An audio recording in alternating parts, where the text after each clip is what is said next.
C'est pour ça qu'il faut s'inquiéter de l'avenir des États-Unis d'Afrique. Mais comme nous sommes obligés de vivre ensemble, eh bien l'Union africaine continuera à vivre. Je dis que M. Jinping fait beaucoup d'efforts actuellement et il faut saluer ces efforts qu'il fait. Oui. Et surtout, tout à l'heure, M. Diego disait quel a été le comportement de l'Union africaine face à la crise libyenne. Est-ce que le Conseil de paix s'est réuni, a proposé un calendrier de commun accord avec Kadhafi? Il y a un plan, une feuille de route qu'il fallait respecter, mais on n'a pas tenu compte, l'OTAN n'a pas tenu compte des conclusions de l'Union africaine. Oui, non seulement l'OTAN n'a pas tenu compte des conclusions de l'Union africaine, mais si un chef d'État doit se déplacer pour aller à Tripoli, on a vu le cas de Wade, Maître Aboulaye Wade. De Wade, non seulement de Wade, mais même de Sud-Africains. Wade a été à Benghazi. Il faudra demander la permission à l'OTAN aujourd'hui. Mais ce que j'ai apprécié évidemment dans le comportement du président de la Commission de l'Union africaine, M. Jinping, ancien évidemment ministre des Affaires étrangères de Bongo Père, c'est d'avoir quand même réagi promptement, notamment sur la question de la CPI, Kadhafi, qui doit être traduit devant. Il a dit que c'est mettre de l'huile sur le feu. Et ça, je pense que, même si ce n'est que du discours, lorsqu'il y a une certaine unanimité au niveau des chefs d'État et de gouvernement de l'Union africaine, à vouloir régler la situation libyenne par la négociation, le cessez-le-feu, la négociation entre les différentes parties, puisque de toutes les façons, que les uns et les autres s'entretuent aujourd'hui, il en arrivera un moment où ils vont pouvoir se retrouver en tant que fils d'un même pays pour régler la situation. Si on peut régler par la négociation aujourd'hui, il faut le faire. Donc, de ce point de vue-là, il y a eu quand même un message clair qui montre que même si les frappes doivent continuer, ce serait alors envers et contre l'Afrique. Oui, c'est ça. Docteur Sélégan, c'est vrai que nous avons une partie qui est consacrée à la géopolitique actuelle de l'Afrique, mais tout à l'heure, M. Diego parlait des États-Unis d'Afrique. Est-ce que vous y croyez encore? Les États-Unis d'Afrique, oui. De l'OUA à l'UA, oui. La réalité, malheureusement, est que ce n'est qu'un O qui a sauté. L'OUA, c'était un O et ça devient UA.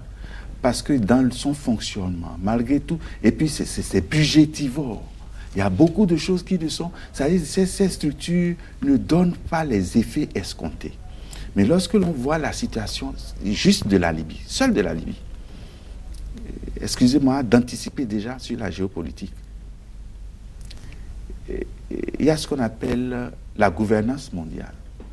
Il y a ce qu'on appelle le nouvel ordre mondial, oui. Qui est basé sur 5 piliers. Tant que vous ne comprenez pas ces 5 piliers, vous ne pouvez pas analyser beaucoup de phénomènes dans le monde. 1. Cette gouvernance mondiale veut arriver à former un seul gouvernement, une seule armée, une seule économie, une seule monnaie et une seule religion.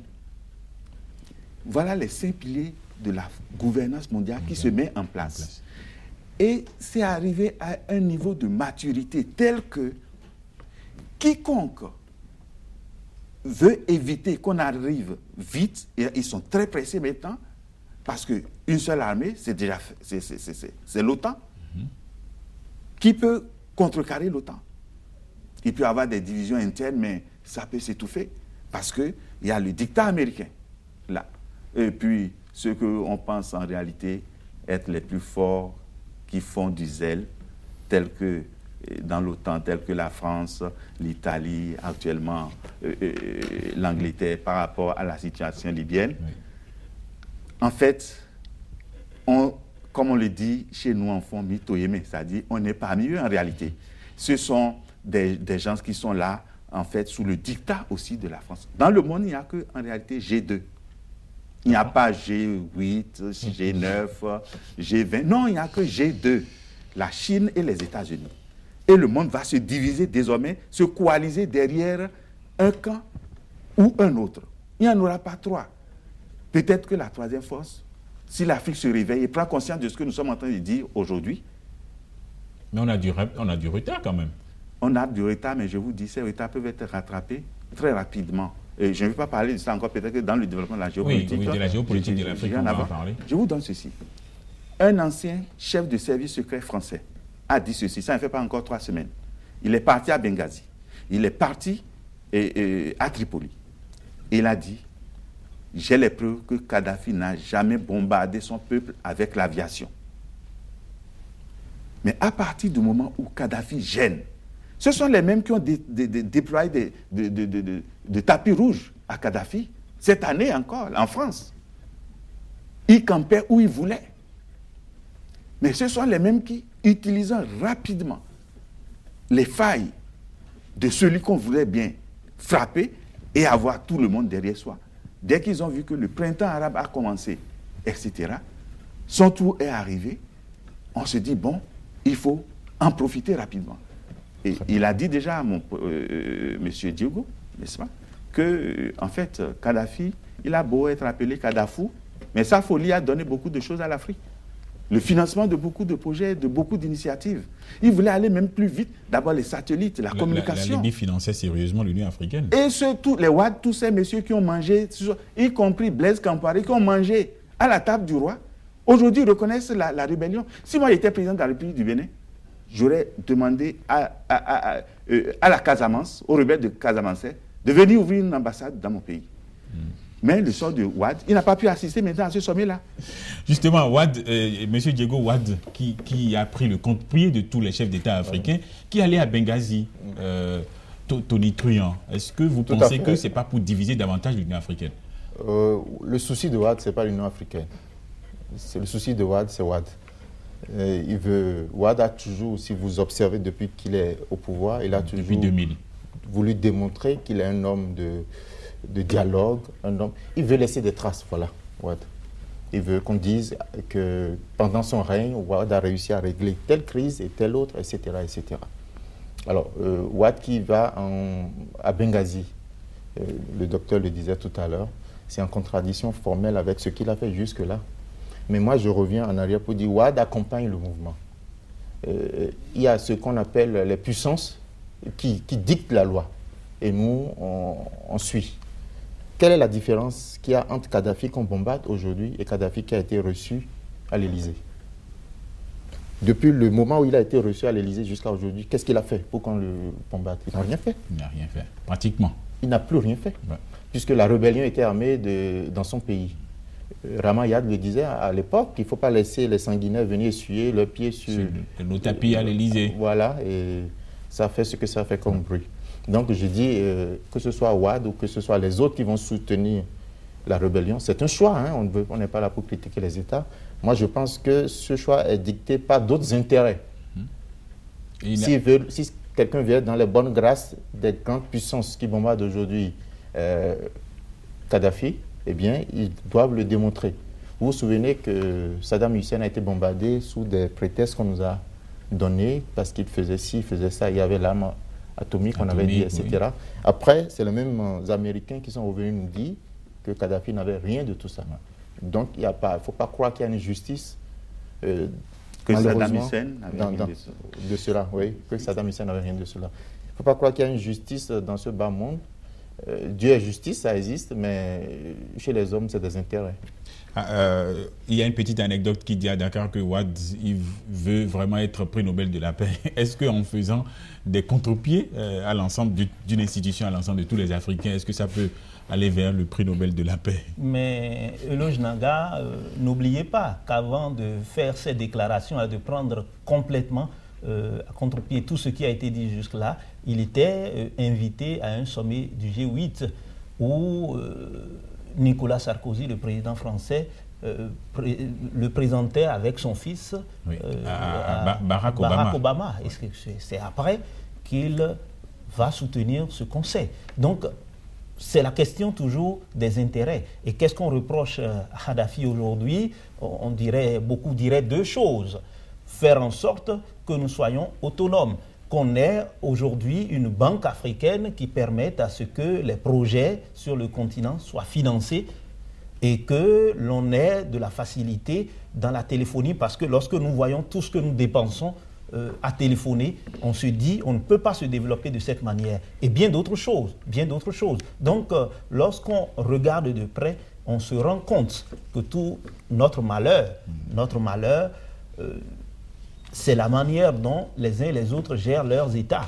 Nos dirigeants doivent vraiment se regarder dans le miroir et se dire, depuis 50 ans, on a fait des choses qui ne sont pas allées dans le sens du développement, du réel développement de l'Afrique. Aujourd'hui, il faut qu'on fasse une pause et qu'on se pose les réelles questions, qu'on se regarde dans le miroir, qu'on se pose les réelles questions et par rapport à ça, qu'on décide quoi faire. Mais jusque-là, évidemment, pour le faire, il faudra que l'on puisse compter, comme le dirait quelqu'un, dans une large mesure sur nos propres forces. Mais lorsque vous avez besoin, pour organiser un sommet, pour développer tel projet, de demander de l'argent de telle ou telle autre puissance ou telle autre organisation qui se trouve un peu en antagonisme avec vous par rapport aux intérêts, puisque le monde est un monde d'intérêts, vous vous rendez compte que vous avez les pieds et mains liés. Et c'est notre situation. Mais je ne pense pas qu'il y a l'impasse. On peut faire quelque chose, mais il va falloir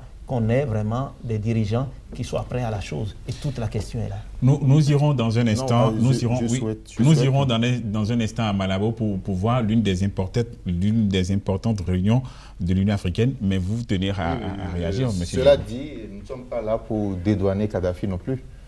Le Bénin a sa position certainement, sûrement, et quelqu'un qui est resté au pouvoir pendant 40 ans, il n'a pas fait que des heureux. Seulement, c'est la méthode que moi je désapprouve, et je crois que sur ce plateau, ce que je dis, c'est que les Africains n'ont pas été écoutés, ils n'ont pas pris leur part dans le débat, et c'est malheureux, c'est regrettable, parce qu'un pays se détruit et nous restons silencieux. Mais cela dit, Kadhafi a des choses à se reprocher, et je lui souhaite peut-être de s'en sortir, et quand il va s'en sortir, il faut qu'il règle ses problèmes à l'intérieur.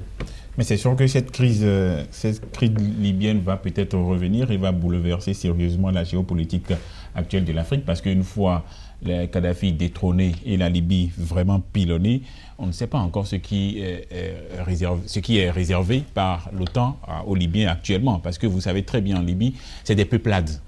C'est des peuplades qui vivent en Libye, et une fois Kadhafi qui a essayé à réunir tous ses habitants, on va voir ce qui va se passer, docteur Sénégan. Monsieur Eloge Naga, et vous savez, et Ribet l'a dit d'une certaine manière, je peux reprendre sur sa formule réelle, c'est le général de Gaulle qui a dit ceci: les peuples n'ont pas d'amis, ils n'ont que des intérêts. Tant que nous ne comprenons pas cette phrase et l'appliquer dans le développement, le projet de développement de nos pays et de notre continent, nous restons toujours à la solde des autres. Je reviens pour dire ceci. En fait, en réalité, comment se fait-il que c'est quand un président n'est plus au pouvoir qu'on commence à dire combien de milliards il a en compte à l'étranger? Tous ces présidents, ça veut dire qu'on connaît ce que chaque président au monde a dans son budget à l'étranger.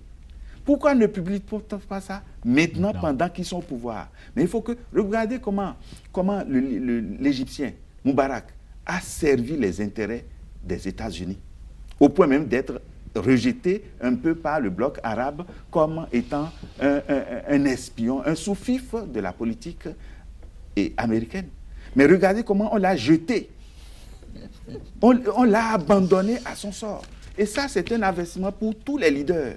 Quel que soit votre degré de servitude, vous n'avez jamais à assouvir la soif de vos maîtres. Regardez aussi Bongo, feu Bongo. La manière dont il a servi les intérêts de la France. Et il n'est pas mort en France. Il est mort en Espagne. Mal récompensé. Mieux, on lui trouve qu'il a des maisons, etc. en France. Quand il était au pouvoir, il passait tout chez lui. Bon, la même chose pour Mobutu. Mobutu fêtait son anniversaire et il y a même un président, certains présidents, ça dit que les fourchettes cuillères étaient en or. Certains en avaient volé dans leur poche. Et tu ne viens pas à l'anniversaire de Mobutu et repartir sans lingot d'or ou de diamant. Il était temps de prendre conscience. Et cette jeunesse qui est la relève, c'est surtout à cette jeunesse que nous devons parler, qui a l'honneur aujourd'hui à Malabo, doit savoir une chose. D'abord, vous devez comprendre que notre développement ne doit être que auto-centré. Et Ribet Abel a dit, il dit comment peut-on vouloir... Les peuples sont en compétition, comme les entreprises sont en compétition. Personne ne viendra aider telle entreprise à dépasser son entreprise. Aucun peuple ne viendra aider un autre peuple à le rattraper et à le dévancer. Mais toute notre politique est basée sur la politique de la main tendue. Nous allons aborder, la Banque mondiale. Mais Dr Sénégan, nous allons permettre qu'on puisse aborder la deuxième partie de cette émission qui sera consacrée au thème du sommet. Mais avant, je voudrais vous proposer l'une des réunions au 17e sommet qui est la 19e session du Conseil exécutif de l'Union africaine qui donne déjà un avant-goût des sujets qui seront débattus ou qui ont été déjà débattus par les chefs d'État depuis le matin. C'est un reportage de Hermès Baguidi.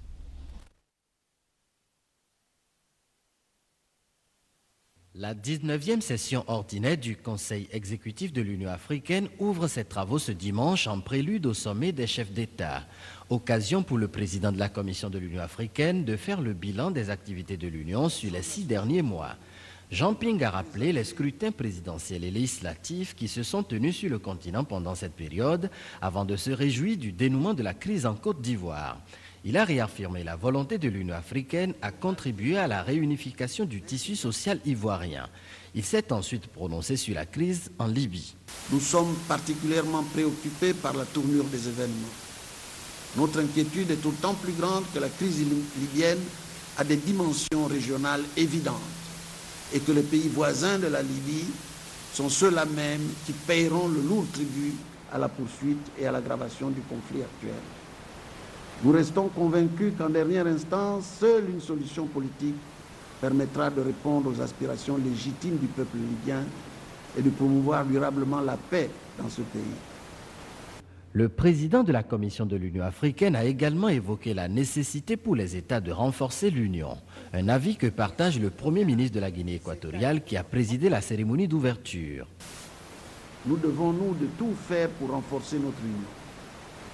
Faire prévaloir en toutes circonstances l'unité et l'intérêt collectif de l'Afrique et entretenir la flamme du panafricanisme né au siècle dernier et qui a inspiré et guidé le combat pour la libération du continent, conduit à la création de l'OUA et fait de l'aspiration à l'unité un aspect essentiel de l'identité africaine. Aujourd'hui, plus que jamais, on se doit de mener une action conjointe, solidaire, pour défendre nos intérêts communs et nos indépendances dans un monde globalisé où, individuellement, nous sommes sans défense et très vulnérables, mais collectivement et unis, nous constituons une force invincible et incontournable. Nous l'avons déjà prouvé en obtenant les indépendances de l'Afrique et l'indépendance de l'Afrique. Le chef du gouvernement équato-guinéen a souligné qu'il n'y a pas de développement sans la paix et qu'il n'y a pas non plus de paix sans développement. Se prononçant sur le thème retenu pour les assises de Malabo, le Premier ministre a invité les États africains à développer des politiques au profit de la jeunesse. Accélérer donc l'autonomisation des jeunes pour le développement durable de l'Afrique. C'est le thème de ce 17e sommet des chefs d'État de l'Union africaine. Monsieur Didier Mexan Diego, vous êtes directeur général de l'Agence nationale pour l'emploi. Qu'est-ce que le thème évoque en vous? Moi, je me félicite en tant que directeur général de l'ANPE que l'organisation, que le sommet, l'actuel sommet ait choisi ce thème. C'est important pour nous de souligner que l'emploi est une poudrière, je le disais tout à l'heure. Et si on concourt, si on désire aller à la paix, il faut régler certaines difficultés que tout le monde ignore, apparemment. Allez dans n'importe quel pays et donnez-moi le pourcentage du budget accordé à l'emploi. Souvent, c'est moins de 1%. La jeunesse a une envie de liberté. Alors, l'autonomisation, c'est aussi permettre à la jeunesse de s'affranchir de la tutelle des parents. C'est leur offrir une occupation rémunérée, une occupation décente et de manière pérenne. Ouais. Et c'est comme ça qu'on va associer tous les jeunes à contribuer au développement et de manière pérenne, le développement durable dont on parle. Oui, mais quand on fait le choix de la jeunesse, pourquoi ne peut-on pas faire le choix des femmes, par exemple? Il est déjà dit que au sein de la jeunesse, il y a des femmes. Oui. C'est vrai que l'approche Jean a voulu qu'à chaque fois, notamment dans le cadre de notre ministère, le ministère dirigé par Mme Rikiat Madougou, on parle d'emploi des jeunes et des femmes. C'est pour forcer sur cette approche Jean que recommandent les institutions internationales. Sinon, au sein de la jeunesse, il y a les femmes. Ouais. Docteur Sédégan, on insiste aussi sur le développement durable de l'Afrique. Développement durable. Merci, monsieur le journaliste. Je voudrais appuyer quelque chose dans ce que le DG Diogo vient de dire. C'est qu'en réalité, le sommet, si le sommet avait programmé la Libye, tout court les problèmes politiques, c'est sûr qu'on ne parlerait jamais du problème économique, enfin de l'emploi. Oui. Et c'est bon que cela soit en exergue, sachant que nécessairement, quel que soit le problème en exergue, on parlera toujours de la Libye, de la Côte d'Ivoire et autres. On a vu les Jean-Ping en faisait allusion. Et je voulais, cette phrase qui me vient à l'esprit qui dit ceci, la paix n'est pas l'absence de la guerre. La famine, le chômage, les maladies, l'illettrisme sont des bombes à retardement si on ne les désamorce pas aujourd'hui. Et c'est pour cela que le problème de l'emploi est très capital. Et votre question spécifiquement, c'est de voir comment faire réellement pour que l'emploi devienne une réalité, pour que le développement durable devienne une réalité. Et c'est en cela que je dis ceci. Je fais ma folie tout seul, mais je défie quiconque espère qu'il soit dans tout quelque domaine, de me prouver que les objectifs du millénaire pour le développement conduisent l'Afrique, conduisent le Bénin à un développement durable.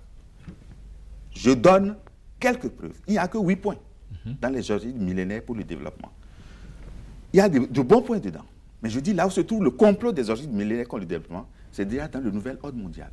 C'est concocté par les Nations Unies pour les autres. Vous ne trouverez rien qui concerne l'industrie. Aucun point des 8 ne concerne l'industrie. Vous savez, un pays développé qui ne soit pas un pays industrialisé, ce n'est pas possible. Rien ne concerne l'industrie. C'est un crime, c'est un complot. Et ça dévoie en fait la mondialisation qui veut catégoriser l'Afrique seulement, cantonner l'Afrique comme réservoir de matières premières et marché pour les produits finis. Vous allez voir, je suis le directeur de la promotion industrielle. Mais je dis que ce soit le Bénin et les autres pays ne seront jamais industrialisés dans le contexte actuel. On va faire semblant. Vous allez voir l'actuel ministre, qui est mon ministre, l'industrie du commerce et petites et moyennes entreprises. Suivez ses activités, depuis qu'elle a commencé là. Pas de sa faute. Elle n'a pas... Tout ce qu'elle fait, c'est beaucoup plus pour le commerce. Ces parutions par-ci, par-là, c'est pour le commerce. Vous êtes cantonné dans le commerce. Non, et là, ces premières sorties répondent peut-être à un environnement qui est là. Oui, un environnement. Cela ne veut pas dire qu'elle ne veut pas s'intéresser à l'industrie. Je dis que ce n'est pas de sa faute. Oui. Et j'ai seulement pris les quelques semaines qu'elle vient de faire. Vous avez vu, pour regarder ses activités, c'est beaucoup plus commercial. Ce n'est pas sa faute, c'est les objectifs du millénaire pour le développement qui l'ont cantonné ainsi. Vous comprenez, qui ont cantonné le Bénin dans ce contexte-là. Donc je dis, à partir de ce moment-là, je dénonce le dernier point. Et ça, c'est capital pour moi. Des objectifs millénaires qui parlent de, pour être développé, il faut vraiment accélérer la coopération internationale. C'est là que le coup est enfoncé. La coopération internationale, la forme sous laquelle elle se trouve aujourd'hui, c'est la relation entre le cavalier et son cheval. Les Occidentaux jouent le rôle du cavalier et nous autres, les Africains, on joue le rôle du cheval. On te frappe et on te donne la direction que tu vas suivre. On peut se cambrer des fois, non? Quand on est cheval. Oh, mais tu es cambré, on va te... Ou bien on dit... On peut jeter le cavalier on jette le cavalier, mais on paie très cher. On paie très cher. Donc, à partir de ce moment, je dis, si la coopération reste sous cette forme, la forme dans laquelle elle se trouve, de politique de main tendue, qu'est-ce que nous allons faire? Ça vient d'ailleurs. 50 ans vont encore s'écouler. On va faire encore d'autres points. Ça ferait d'il y a 100 ans. Mais on va dire que il y a 50 ans, on avait dit. 50 ans après, on s'est encore enfoncé davantage. Cette coopération où votre propre coton, on va vous fixer le prix d'achat. Alors que les gens disent, ils sont dans le libéralisme. C'est la loi de l'offre et de la demande qui détermine le prix d'un produit sur le marché, national comme international. Mais eux, comme ils voient que c'est le produit d'exportation qui ramène des devises, ils fixent le prix. Ils achètent le coton qu'on peut transformer ici, on va transformer ailleurs. Ça veut dire qu'on trouve du travail à d'autres ailleurs, on ramène ce coton 100 fois plus cher. Mais comment on veut autonomiser les jeunes? Comment on veut autonomiser la jeunesse? Avec tous les mots dont vous parlez, comment on peut autonomiser les jeunes? Ces messieurs qui sont là-bas, là, ces présidents réunis et puis leurs assistants, tout ça là. Oui. Il y a certains qui peuvent être de bonne foi. Vous voyez ce que je dis? Mais lorsque Bongo est mort, France Inter a dit que c'était un espion français. France Inter. Comment peut-on faire la promotion de l'emploi avec des espions? Et quand même il y a des gens bien pour faire quelque chose, puisqu'il faut voter après. Chacun d'eux là, avant d'aller là-bas, la plupart, je ne dis pas tous nécessairement, ils savent déjà ce qu'il faut dire sur la question libyenne. Ils ont déjà reçu le mot d'ordre. Mais Ouad, qui a été un des pères fondateurs du NEPAD, qui parle aussi de l'emploi, vous voyez ce qu'il a fait, on vient de dénoncer ça. Donc, à partir de ce moment-là, je dis ceci pour la postérité. Sachez que ceux que vous élisez sont élus par l'Élysée. Et en 2016, au Bénin, ils ont déjà leur homme. Et on va vous porter l'habit, même si ça vous sert. On va vous porter ça, même s'il n'y aura pas de circulation. Je vois que mais on peut les déjouer. Docteur Sénégan, il est très engagé, il sait de quoi il parle. Héribert Labelle-Adjovi, est-ce que vous pensez que choisir un thème pour parler de développement durable peut vraiment donner un coup de pouce à chaque État africain de se pencher sérieusement sur la question de l'emploi des jeunes? Oui, je pense que c'est devenu quand même une préoccupation importante aujourd'hui parce que autant de nos parents, avec la colonisation et autres, il suffisait d'avoir le CPE, on t'attend à la porte pour te donner du travail. Si tu as un niveau supérieur, tu vas à l'extérieur, tu choisis l'école qui te plaît et on te donne du travail, tu deviens un grand administrateur. Mais aujourd'hui, ce n'est pas le cas. Et ce n'est pas le cas parce que les gens, étant formatés pour jouer un rôle, n'ont pas su que ce temps-là ne peut pas être éternel et qu'il va falloir que lorsque vous parlez d'indépendance, il faut que vous réfléchissiez vous-même et voir comment faire en sorte pour mettre sa jeunesse au travail. Et ce travail n'étant pas fait parce que chacun gère le quotidien et veut tout et tout de suite, on s'est retrouvé dans une situation où on a plein de jeunes qui n'ont rien à faire alors qu'on a des pays où tout est à faire. Je pense que chez nous, par exemple, on parle de refondation, ce qui voudra dire que les choses ne sont pas telles que ça devrait être et qu'il faut revoir les choses. Mais si c'est comme ça, normalement, il doit y avoir du travail. Et l'État doit faire en sorte que les moyens, même si c'est peu, soient vraiment bien orientés. Je donne un simple exemple. On ne peut pas être dans un pays et vouloir produire de la richesse et vouloir se développer sans que les compétences ne soient pas valorisées. Mais qu'est-ce qui se passe dans notre sociologie? Lorsque quelqu'un essaye de sortir la tête de l'eau, il faut l'étouffer, il faut le mettre sous l'eau. Et lorsque c'est comme cela, on ne peut pas aller loin. On ne peut pas aller loin. C'est déjà bien qu'au niveau des États, et notamment chez nous, il y ait, par exemple, une agence de la promotion de l'emploi. Mais au-delà de cela, pour que ça soit quelque chose qui produise des fruits à moyen et à long terme, il faudrait qu'il y ait une réflexion profonde sur notre manière, qu'est-ce que nous voulons produire pour tel résultat.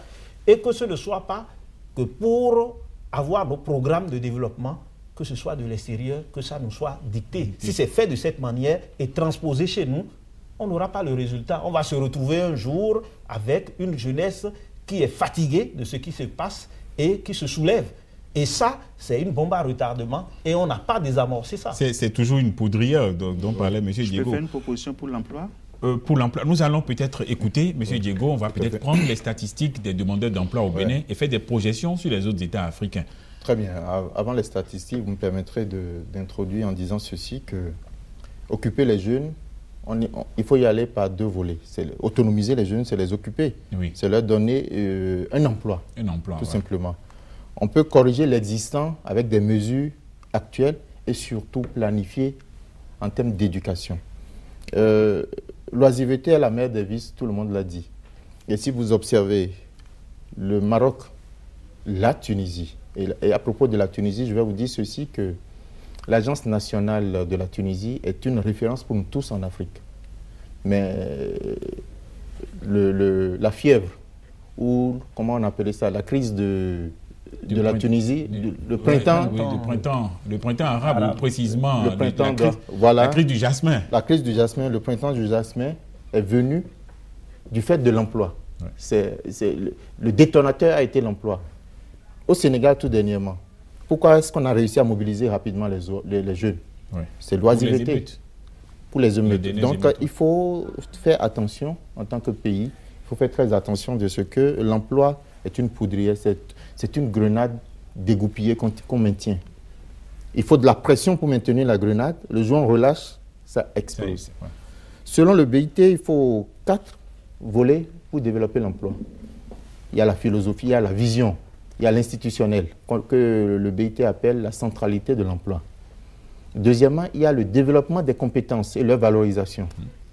Troisièmement, il y a les entreprises qu'il faut créer. Avant les entreprises, il faut évidemment un système d'information sur le marché du travail. Parce que si on n'a pas les indicateurs, on ne peut pas prendre des décisions. Mais il y a surtout le développement du secteur privé, l'entreprise. Et c'est en cela que je rejoins le docteur qui disait que c'est à travers l'entreprise qu'il faut créer les emplois. Ouais. Aujourd'hui, la problématique de l'emploi doit être vue du côté de l'entrepreneuriat. À ce propos, l'État fait des efforts. On a des programmes d'amélioration de l'emploi au Bénin. Et je vais vous donner des chiffres, mais il est déterminant de repartir à la base. Nous serions des génies dès qu'on va concevoir, et ça existe, un programme d'entrepreneuriat qui permet aux jeunes, depuis le bas âge, de connaître le B.A.-ba de l'entrepreneuriat, et dès qu'ils sortent de l'école, ils ne pensent pas diplôme, ils pensent emploi, ils pensent entreprendre.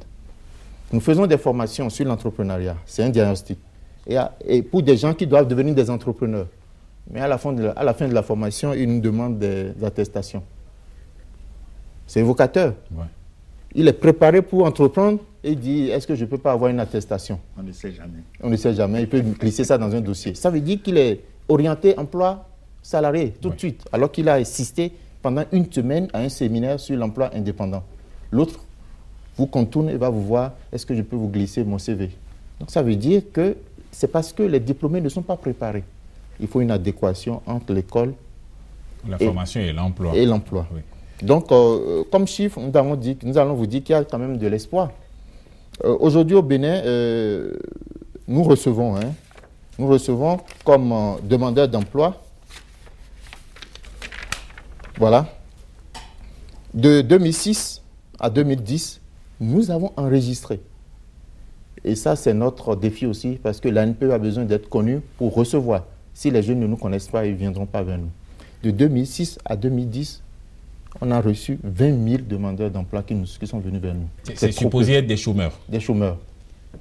20 000. Forcément. Chômeurs, bon, dans la définition BIT du chômage, il faut avoir exercé d'abord, il faut avoir un diplôme. Donc, nous, on met le tout dans chercheur d'emploi. Parce que le déscolarisé ou le rural ne répond pas aux critères rigoureux de la définition du chômage. Donc, tous ces chercheurs d'emploi, nous les recevons. Et nous avons, cette année, nous avons une projection sur 10 000. Ça veut dire que les gens commencent par nous faire confiance. Et 20 000 en 5 ans et 10 000 en 1 an. Alors, le taux de chômage au Bénin. Le taux de chômage. Le taux de chômage, suivant l'Institut habilité à donner le taux, j'insiste là-dessus, l'INSAE. Sachant très bien que les Béninois ne déclarent toujours pas qu'ils sont des chômeurs. Voilà, le taux de chômage est de 0,7% au Bénin actuellement. C'est maîtrisé, on dirait. Je vous ai dit que c'est l'Institut qui donne, donc je relève ça.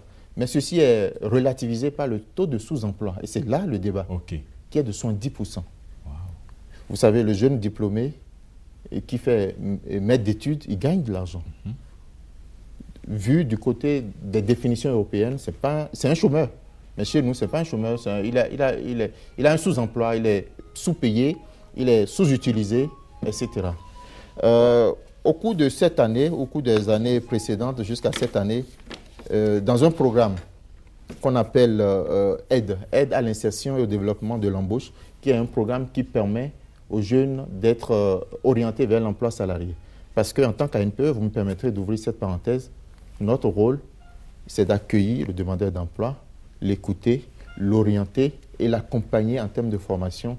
Nous ne créons pas l'emploi, mais nous l'accompagnons sur le chemin de la recherche de l'emploi.